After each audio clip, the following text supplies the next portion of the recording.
आपका हमेशा खुश रहना और स्वस्थ रहना जीवन की बेहतरीन खुशियाँ देता है और आपको इस दुनिया का सबसे सुखी इंसान भी बनाता है। आज की जो कहानी मैं आपको सुनाने जा रही हूँ, इस कहानी में सारी दुनिया का ज्ञान समाहित है और सभी मुसीबत का समाधान भी है। इसलिए इस कहानी को आप अंत तक जरूर देखिएगा। बहुत समय पहले की बात है, एक नगर था। उस नगर में एक बहुत ही धनी व्यक्ति रहा करता था। उस व्यक्ति के पास कहने को सब कुछ था, किसी चीज की कोई कमी नहीं थी। उस व्यक्ति ने अपने जीवन में बहुत बड़े मुकाम हासिल किए थे। उसने अपने जीवन में कई सफलताएं प्राप्त की। वह अपने जीवन में कभी भी हार नहीं मानता था। उसका व्यापार भी खूब जोरों शोरों से चल रहा था। उसके पिताजी ने उसे 4 ऐसी बातें बता रखी थी जिसे वह नियमित पालन किया करता था और उन्हीं बातों का अनुसरण किया करता था और उन्हीं बातों की वजह से उसका जीवन बहुत ही सुखमय जीवन व्यतीत हो रहा था। वह जीवन के हर क्षेत्र में सफल था। मृत्यु कभी भी हो सकती है, वह जानता था। इसलिए उसने अपने बेटे को अपने पास बुलाया और अपने बेटे से कहा, मैंने अपने पिताजी से 4 बातें सीखी थी और उन्हीं बातों को मैंने अपने जीवन में उतारा। उन्हीं के अनुकरण की वजह से आज मैं अपने जीवन में इतना सफल हूँ, अपना जीवन सुखमय पूर्वक बिता रहा हूँ। उन्हीं बातों की वजह से आज मैं इतना सुखी, संतुष्ट और धनवान हूँ। ना कभी कोई मुझे बीमारी हुई, ना ही धन की कमी हुई। और तुम देख पा रहे हो कि इस नगर का सर्वश्रेष्ठ धनवान व्यक्ति हूँ। आज मेरे पास जो कुछ भी है, मैं उससे संतुष्ट और खुश हूँ। लेकिन मैं चाहता हूँ कि तुम मुझसे भी आगे बढ़ो और नाम कमाओ, तुम धन कमाओ, लोग तुम्हारे बारे में भी जाने पहचाने। हमारा समय कुछ और था, तुम्हारे आने वाला समय कुछ और होगा। धनवान सेठ ने अपने बेटे को और करीब बुलाया और उससे कहने लगा, बेटा, आज जो मैं आपको दुनिया की 4 ऐसी महत्वपूर्ण बातें बताने जा रहा हूँ, नियमित तौर पर पालन किया, इनका अनुकरण किया तो तुम भी अपने जीवन में धनवान बन जाओगे। जी ही तुम्हारे व्यापार में कोई परेशानी होगी। इतना कहकर धनवान सेठ अपने बेटे को 4 बात आना शुरू करता है। वह कहता है, बेटा, सबसे पहली बात यह है कि काम पर छांव में जाना और छांव में आना। दूसरी बात, अपने घर के चारों तरफ चमड़े की बाड़ रखना। तीसरी बात है, हमेशा खाने को मीठा करके खाना। उसने कहा, चौथी बात, अपनी पत्नी को हमेशा बांध कर रखना। इतना कहकर वह धनवान सेठ अब निश्चिंत हो चुका था। वह जानता था कि उसका बेटा बहुत भोला है, अपने पिता की बात अवश्य मानेगा। इन सभी 4 बातों को अपने जीवन में उतारेगा और उसका अनुकरण भी करेगा। देखते देखते कुछ महीने बीत गए। फिर एक दिन उन 4 बातों को उसने अपने पिता की मृत्यु के बाद लिख दिया और अनुकरण करने में लग गया। सबसे पहली बात उसने अपने पिता से सीखी, में जाना और छांव में आना। उसने अपने घर से लेकर अपनी दुकान तक पूरे रास्ते में टेंट लगवा दिया, क्योंकि उसके पास पैसा तो बहुत था, उसे कोई रोकने वाला नहीं था। कोई उससे पूछता कि आखिर तुम ऐसा क्यों कर रहे हो, तो वह जवाब देता कि मेरे पिताजी ने मुझे ऐसा ही करने को कहा। इसके बाद उसने अपने पिता की अगली बात का अनुकरण किया। घर के दोनों तरफ चमड़े की एक दीवार खड़ी करवा दी। इसे देखकर आसपास के लोग बहुत क्रोधित हुए। लोग उससे झगड़ा करने लगे कि बदबू से आसपास के लोगों को तकलीफ होने लगी। चमड़े की बदबू के कारण अब उसके घर में भी कोई नहीं आता। यहाँ तक कि उसके मित्र रिश्तेदार भी उसके घर आने से कतराने लगे। अब उसे समझ नहीं आ रहा था आखिर यह सब हो क्या रहा है। वह बहुत परेशान रहने लगा। वह हमेशा मीठा भोजन किया करता था। कितनी सारी बीमारियों ने अपना घर बना लिया। चीजों में वह बर्बाद होने लगा। अपने पिता की चौथी बात, अपनी पत्नी को बांध कर रखना। पत्नी नाराज होकर घर छोड़कर मायके चली गई और पत्नी को मनाने की कोशिश तरह तरह के उपाय किए, लेकिन उसकी पत्नी नहीं मानी। वैसे भी कोई स्त्री ऐसे मर्द के साथ क्यों रहना चाहेगी जो उसे बेवजह बांध कर रखता है। देखते देखते वह सेठ के बेटे का पूरा जीवन बर्बाद हो लगा। बहुत परेशान रहने लगा। समझ ही नहीं आ रहा था कि आखिर ये हो क्या रहा है। सभी बातों को लेकर तो वह बहुत परेशान रहता। मन ही मन उसने अपने पिताजी को कोसा करता, पिताजी, आपने तो मेरा पूरा जीवन बर्बाद कर दिया। इन 4 बातों के कारण आज मुझसे मेरा सब कुछ छिन गया। मेरे पास व्यापार ना रहा, ना ही धन, ना दौलत, ना पत्नी, ना मेरा स्वास्थ्य, सभी ने छोड़ दिया। आप ही के कारण आज मेरा पूरा जीवन बर्बाद हो चुका। मैं आपकी वह 4 बातें ना मानता, न जीवन में उतारता तो आज मैं एक सुखमय जीवन जी रहा होता। इन 4 बातों के चलकर मुझे मेरे एक आज्ञाकारी बेटे होने की सजा मिल रही है, कहकर वह फूट फूट कर रोने लगा। तभी उछला कि उसके पास के नगर में एक साधु आए हुए हैं, चाहे कैसी भी समस्या हो उसका निवारण अवश्य करते हैं। यह सुनकर उसने सोचा, चलो एक बार मिलकर देखता हूँ, मेरी भी समस्या का समाधान मुझे मिल जाए। इस आशा से उस साधु के पास पहुँचा और वहाँ पहुँचकर सीधा उनके चरणों में जा गिरा। वह जोर जोर से रोने लगा और कहने लगा, गुरुवर आप ही मुझे बचा सकते हो। मेरे पिताजी ने मेरा पूरा जीवन बर्बाद करके रख दिया। आज मेरी जो भी स्थिति है वह मेरे पिताजी के कारण है। मेरे पिताजी ने मुझे जैसा कहा वैसा ही मैंने किया। उनके अच्छे बेटे की तरह उनकी सारी बातें मानी। देखिए मेरे पिताजी ने मरते मरते बहुत गलत किया। वो मुझे ऐसी सीख दे गए जिसकी वजह से आज मुझे यह सब भुगतना पड़ रहा है। उनकी सभी बातों को मैंने अपने जीवन में उतार लिया, अनुकरण किया, जिसके कारण मेरा पूरा जीवन ही बर्बाद हो गया। कि मेरे पिताजी ने मेरे साथ आखिर ऐसा किया क्यों? साधु महाराज उस सेठ के बेटे से बोले, बेटा चुप हो जाओ, पहले मुझे सारी बात बताओ, आखिर तुम्हारे साथ हुआ क्या है? तुम इस तरह से क्यों रो रहे हो? इस परेशानी का क्या कारण है?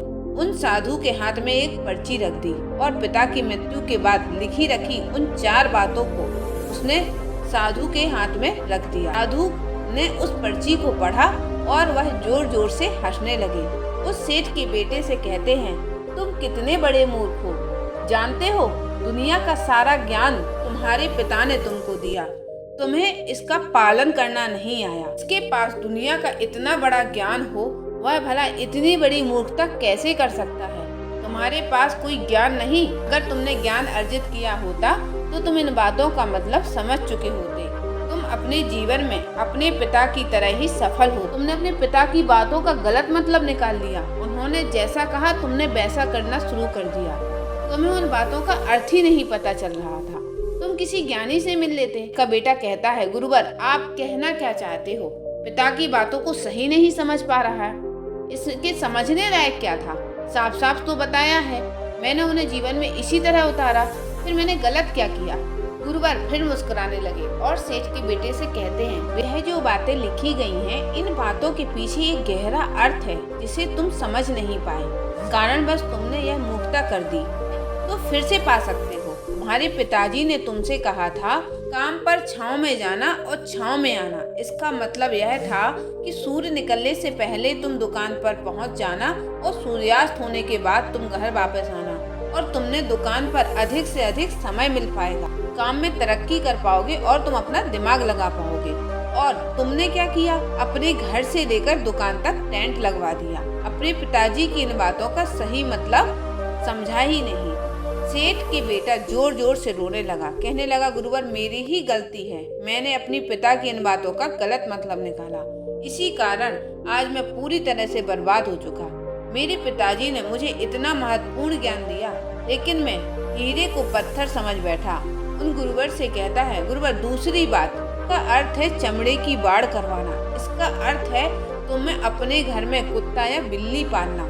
तुम अपने घर में कुत्ता बिल्ली पाल लोगे तो तुम्हारे घर के चारों ओर से रक्षा करेगा, तुम्हारी धन दौलत की पूरी तरह सुरक्षित रहेगी और तुम्हें यह डर नहीं होगा कि कहीं कोई आकर मेरी संपत्ति चुरा न ले। चमड़े की बाड़ करवाने का असली मतलब यह है, लेकिन तुमने तो चमड़े की बाड़ करवाई, मतलब कुछ और ही निकाल लिया।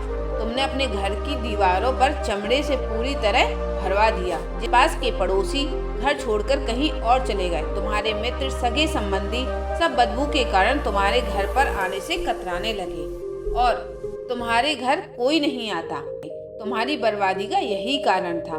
गुरुवर यह सब तो ठीक है, लेकिन यह खाने को मीठा करके खाने का क्या मतलब है? मैंने तो अपने पिता की बातों के अनुसार हर रोज मीठा खाया। आज देखिए मेरा शरीर कितना वजनदार हो गया, अनेक प्रकार की बीमारियों ने मुझे घेर लिया। तो साधु महाराज कहते हैं, खाने को मीठा करके खाने का अर्थ था जब तुम्हें भूख तेजी से लगे तब तुम्हें भोजन करना, ना कि पहले। उसके बाद अन्यथा तुम्हें भूख ना लगी होगी, तुम्हें भोजन मिल जाएगा तो तुम उस भोजन की कभी कदर नहीं करोगे। वह रोटी तुम्हें कभी मीठी नहीं लगेगी। चाहे वह भोजन कितना भी स्वादिष्ट क्यों न हो, उसकी कदर कभी नहीं कर पाओगे। तुम उसका सम्मान नहीं कर पाओगे। एक व्यक्ति को जोरों की भूख लगी होती है तो उसके सामने यदि तुम सूखी रोटी भी रख दो तो वह उसको पंचमेल के समान लगती है। और इसी कारण तुम्हारे पिता ने कहा कि खाना को मीठा करके खाना, और तुमने इसका गलत मतलब निकाला। हर रोज मीठा खाने लगे जिस कारण तुम्हारा वजन बढ़ने लगा। इसी कारण बस तुम्हारे शरीर में अनेक रोगों ने अपना घर बना लिया। यह तुम्हें मृत्यु के करीब ले जा रहा था। इसलिए आज से जब भी तुम्हें जोर भूख लगे तभी भोजन करना तुम्हारे लिए अत्यधिक फायदेमंद होगा। तुम्हारे शरीर को हमेशा निरोगी बनाने में तुम्हारी मदद करेगा। सेठ का बेटा कहता है, चौथी बात तो बिल्कुल साफ लिखी थी, अपनी पत्नी को हमेशा बांध कर रखना। इसका अर्थ कुछ और क्या मतलब है? तो वह साधु महाराज कहते हैं, अपनी पत्नी को बांध कर रखने का अर्थ है तुम रोज रस्सी से बांध कर रखो, बल्कि इसका अर्थ यह है कि जब भी तुम दोनों के बीच कोई आपसी मतभेद हो जाए, नोक-झोंक हो जाए, तुम अपनी पत्नी पर हाथ मत छोड़ना। एक स्त्री का पति उसके साथ रिश्ते में बंधा होता है, वह अपने रिश्तों में बंध जाती है। वह अपने रिश्ते को पूर्ण तरीके से निभाने का हर मुमकिन प्रयास करती है। और ऐसे समय पर यदि तुम्हारे बीच कुछ नोक-झोंक हो जाए, कुछ गलतियां हो जाए, तो ऐसे समय पर तुम उस स्त्री का हाथ कभी नहीं छोड़ना। तुम्हें छोड़कर वह कभी नहीं जाएगी। लेकिन इसका अर्थ यह नहीं, अधिकतर लोग यही गलतियां करते हैं, अपने नए रिश्तों को कभी समय ही नहीं देते, जिस कारण उनका रिश्ता उतना मजबूत नहीं हो पाता। इसी कारण वह अपने रिश्ते से हाथ धो बैठते हैं। यही गलती तुमने भी की। तुमने अपनी पत्नी को बांध कर रखा, भला वह तुम्हें कैसे माफ कर सकती है? यही कारण है कि वह तुम्हें छोड़कर चली गई। तुमने अपनी पत्नी के साथ बहुत गलत किया। तुम तो माफी के लायक भी नहीं हो। तुम्हें अपनी पत्नी से माफी मांगनी चाहिए। वह 4 बातें जो तुम्हारे पिता ने तुम्हें समझाने का प्रयास किया, लेकिन तुमने इन सभी बातों का गलत मतलब निकाला। इसी कारण तुम्हारी पूरी जिंदगी बर्बाद हो गई। अभी भी तुम्हारे पास बहुत समय है। यदि तुम इन बातों का सही अनुसरण करते हो तो अपने जीवन में एक बार फिर से वह सब कुछ हासिल कर सकते हो जो तुमने खोया है। सारी बातें तुम्हारे जीवन में पूरी परेशानियों का समाधान कर देंगी। तुम किसी भी तरह से इनको देख सकते हो। यदि तुम कामयाब होना चाहते हो, तुम्हें मेहनत करनी होगी। सूर्य निकलने से पहले जाना होगा और घर वापस सूर्यास्त के बाद आना होगा। रिश्तों को कुछ इस तरीके से बांधना होगा कि वह रिश्ते तुम्हें परेशान न करें, तुम्हें तकलीफ न पहुंचाएं, तुम्हारा फायदा न उठाएं। हमेशा एक अच्छा और स्वस्थ भोजन करना होगा। जब तुम्हें भूख लगी हो तभी तुम्हें खाना खाना चाहिए।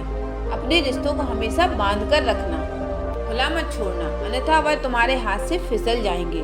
और अपने घर में अवश्य कुत्ते बिल्ली को जरूर पालना, तुम्हारा धन हमेशा सुरक्षित रहे। बातों को अपने जीवन में अनुसरण करने के बाद तुम अपने जीवन में सब कुछ एक बार फिर पा सकते हो। आज तक जो तुमने खोया है उससे अधिक उन्नति कर पाओगे, अधिक समृद्धि कर सकोगे, अपने जीवन को खुशहाल और सुखमय बना सकोगे। इतना कहकर साधु संत वहाँ से चले गए। सभी गलतियों को वह समझ चुका था। उसने अपने गुरु से प्रणाम किया और वापस अपने घर लौट आया। उन सभी 4 बातों को जीवन में उतारा और वह सकारात्मक प्रभाव उसके जीवन में दिखने लगे। अपने व्यापार को खड़ा करने में वह सफल रहा। एक बार फिर से वह अपनी पत्नी को घर लाने में सफल रहा। देखते ही देखते उसका जीवन सुखमय और आनंदमय हो गया। अगर आपको यह कहानी अच्छी लगी हो, आपने कुछ सीखा हो, तो हमें कमेंट बॉक्स में जरूर बताएं। नमो बुद्धाय।